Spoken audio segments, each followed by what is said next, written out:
From Montana's news leader, this is the MTN 10 o'clock news. Good evening and thanks for joining us tonight. I'm Russ Riesinger. A 45-year-old Billings woman is in the hospital after being shot in the head earlier today, and the suspects are still on the loose at last report.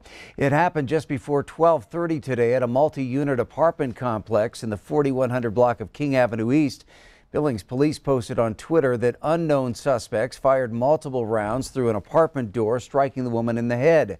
Police have not released any other information since then. We'll continue to update this story on air and online as we learn more. And more details tonight after a Billings woman was found strangled and beaten in her home last Wednesday. Gallatin County authorities have identified two people allegedly tied to that murder, found shot to death near West Yellowstone. Gallatin County Sheriff Dan Springer says 22-year-old Harry Porter and 28-year-old Erica Miller were found dead in a wooded area. Sheriff Springer says it appears to be a homicide-suicide situation. The two were suspected of killing 64-year-old Roxanne Renee Watson of Billings before fleeing the scene. A wanted fugitive captured in Chicago in January will be charged with murder in Billings. 28-year-old Lorenzo James Harris, also known as Zoe, charged with killing 39-year-old James Williams at a house party on December 27th. Williams was found shot in the neck at that home in 2808 3rd Avenue South and later confirmed dead.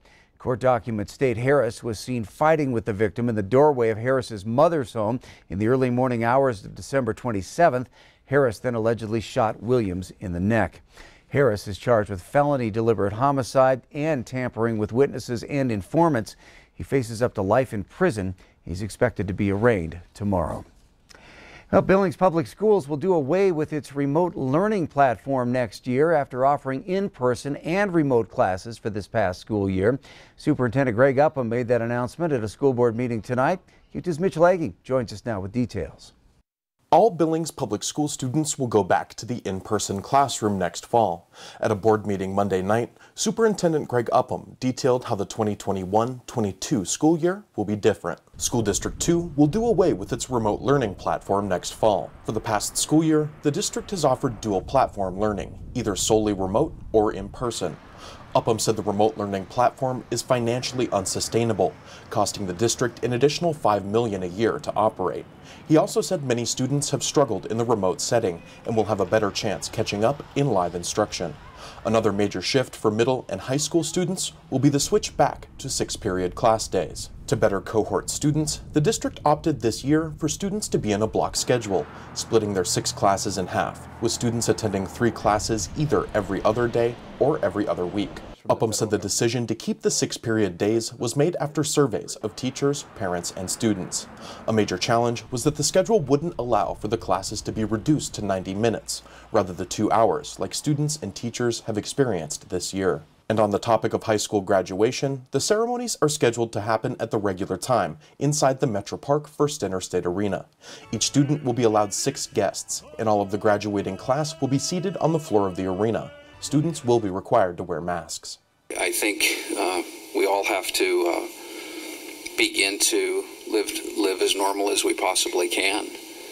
And so as we set the framework for schools for SD2 for 21-22, we are going to, if the virus will allow us to, we're going to start as normal as possible and operate as normal as possible.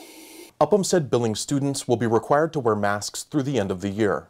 Conversations are taking place now about whether masks will be required in summer school or during next school year. In Billings, Mitch Legge, MTN News. Thank you, Mitch. Also at the board meeting tonight, Vice Chair Joseph Raffiani stepped down from his position after 7 years on the board. Raffiani didn't share a reason, but it appeared he left on good terms with board members expressing their thanks for his service. Republicans at the Montana legislature continued their quest today to investigate the state judiciary for alleged bias on key issues before the courts and had an extraordinary public exchange with all 7 members of the state Supreme Court. The justices largely rejected a request from GOP legislators to produce documents on the court's internal communications, but they did appear electronically before a special committee formed by Republicans to investigate the matter. MTN's Mike Dennison has more. Late last week, Republican leadership issued subpoenas to all 7 justices and the court's administrator, asking them to produce any emails stating a position on bills before the legislature. GOP leaders have insinuated that the justices or other Montana judges may be biased on newly passed laws that may be challenged as unconstitutional. The High Court quashed 6 of those subpoenas on Friday.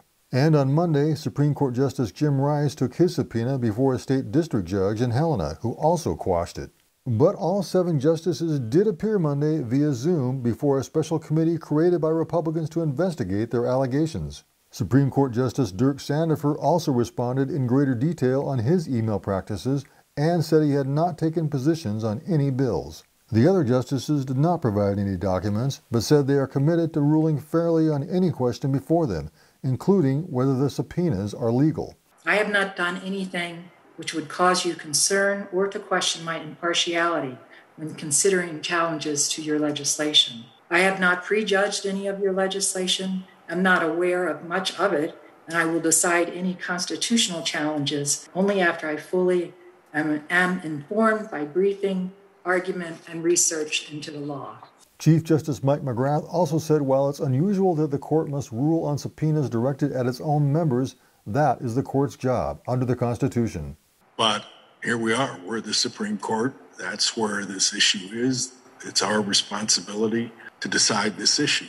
Oftentimes we have to put aside our own personal opinions about various things and make a decision based on the law and the facts of the matter before us. When Republican State Senator Greg Hertz asked McGrath if that's not like umpiring your own game, McGrath had this to say. We're not umpiring our game. We're umpiring and trying to decide the basis of a legislative subpoena. It's not personal to any of the parties that brought the case. The question is basically a question of law. Hertz said later that Monday's meeting was a major step forward in Republicans' efforts, but that they will continue their investigation into potential judicial bias. Reporting from Helena, Mike Dennison, MTN News. Well, Democrats on the Select Committee are denouncing the effort as a partisan attack on the state's independent, nonpartisan judiciary and say it has no place before the legislature. They also say it's an attempt to impugn the judiciary before it rules on many laws that Republicans have passed this session, something Democrats say is clearly unconstitutional. All right, turning to Chief Meteorologist Ed McIntosh. Ed, a lot of us woke up to some white stuff on the ground today. How much snow do we get? It depended really on where you were to a great extent. Let's go ahead and take a look at the map and just a random sample of reports. Once we got into eastern Montana, really there wasn't that much, but areas especially into the Bighorn Mountains, we saw some considerable snow amounts, around a foot or more. And around Stanford, where we had 7.5 inches, right in town 4.5, that actually set a record there. For our area here in Yellowstone County, most of the reports came in 2 to 6 inches, up around 3 or 4 for the Billings area. Then closer to the mountains, up to a foot around Sheridan County, Wyoming, and then about 6 inches around Red Lodge near Coal Creek. That's 17-inch report, and it did have one larger report from areas closer to Red Lodge as well. But most of the snow into the eastern plains was light. We'll see if we get another shot at it later in the week. That's coming up in a little bit. Thanks, Ed. Tonight, the eyes of the nation are on Minnesota as a jury there deliberates the fate of former Minneapolis police officer Derek Chauvin. Chauvin is accused of killing George Floyd last May. Michael George reports from Minneapolis. Prosecutors used their final argument to urge jurors to trust the evidence they've seen of George Floyd in police custody before his death. Believe your eyes. That unreasonable force pinning him to the ground, that's what killed him. Video from cell phones and surveillance cameras are central to the case against Derek Chauvin. The former officer's attorney called the footage misleading and said Chauvin followed his training. The 9 minutes and 29 seconds ignores the previous 16 minutes and 59 seconds. A reasonable police officer would, in fact, take into consideration the previous 16 minutes and 59 seconds. Prosecutor Jerry Blackwell delivered the state's rebuttal. You were told that Mr. Floyd died because his heart was too big. The reason George Floyd is dead is because Mr. Chauvin's heart was too small. This case has transfixed the city of Minneapolis from the start. And as Derek Chauvin's trial began winding down, it transformed the city as well. Officials are bracing for possible violence after the verdict is announced. Boarded up. And we apologize. We had some problems with that story there. Chauvin faces up to 40 years in prison if he's convicted of the most serious charge against him. That's second-degree murder. Still to come on the MTN 10 o'clock news on Q2. One of the best, the Billings Clinic nursing team is once again enjoying a national honor. We're going to take you to that ceremony. Hi everybody, Scott Breen here. Coming up in sports, another rough weekend for Montana bull rider Jess Lockwood. I'll show you what happened in a few minutes.